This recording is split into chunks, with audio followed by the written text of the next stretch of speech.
Hello good morning everyone, welcome to my new blog. তো আমি প্রথমেই সকালবেলা উঠে জল আর বিস্কুট খেয়ে নিয়েছিলাম, তারপরে কাজে লেগে পড়েছি। মানে বাবা সবজি এনেছিল পুজোর জন্য, সেগুলোকে আর কি গুছিয়ে নিয়েছি। তারপরে লেগে গেছিলাম আলনা গোছাতে। তো আলনার সমস্ত কাপড়গুলোকে নামিয়ে আমি আর দিদি একসঙ্গে মানে কাপড়গুলোকে গুছিয়ে রেখেছি। তারপরে লেগে গিয়েছিলাম যে এই ঘরে আমাদের পুজো হবে, ওই ঘরে আর কি এই চাঁদাটা লাগাতে। মানে আমরা এদেরকে চাঁদাই বলি, তোমরা কি বলো জানি না, এক একজন এক একটা বলে। মানে এটা আর কি পুজোর যখন আর কি পুজো হয়, ওটা ঠাকুর মানে ঠাকুর যেখানে বসানো হয় তার উপরে দেওয়া হয়। যে ঘরের সব কাজ করা শেষ, এখন স্নান করতে যাব।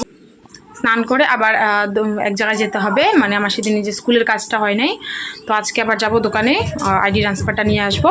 তো এই যে আমার স্নান শেষ, আমি একদম রেডি হয়ে গেছি, মানে এই ড্রেস পরেই চলে যাব আর কি দোকানে। আর এখন বাজে হচ্ছে 4:05 বাজে এখন। তো আমি একদম খেয়ে দিয়ে বেরিয়ে পড়বো।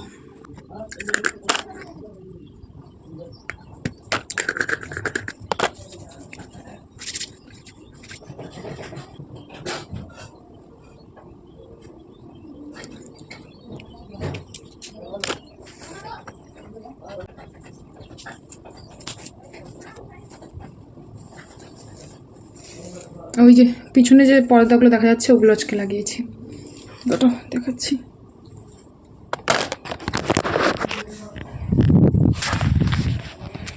এই যে পর্দাগুলো বাবা কিনে নিয়েছিল, এগুলোকে আমি সমস্ত ঘরে লাগিয়ে নিয়েছিলাম। এছাড়া আমি আর দিদি মিলে আলপনাও দিয়েছিলাম, কিন্তু আমরা সেই ক্লিপগুলো নিতে পারিনি, কারণ আগের দিন প্রচণ্ড বৃষ্টি হয়েছিল, তাই মানে কারেন্ট চলে গিয়েছিল, আমার ফোন সুইচ অফ হয়ে গেছিলো, তাই এই ক্লিপগুলো নেওয়া হয়নি। তো আমার রেডি হওয়া শেষ, এখন আমি ভাত খেয়ে বেরিয়ে পড়বো। আমার খাওয়া শেষ, এখন আমি খেয়ে দিয়ে বেরিয়ে পড়েছি। এখন যাব আস্তে আস্তে, এখন বাজে হচ্ছে 4:44, আসতে হয়তো বা সন্ধ্যা হয়ে যাবে।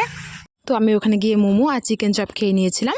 তো আমি বাড়ি ফিরে দেখি যে প্যান্ডেলটার আগের দিন শুধু বাঁশ লেগে গিয়েছিলো, ওটার কাপড় লাগানো শেষ। তো আজকের ব্লগটা এখানে শেষ করছি, বাই।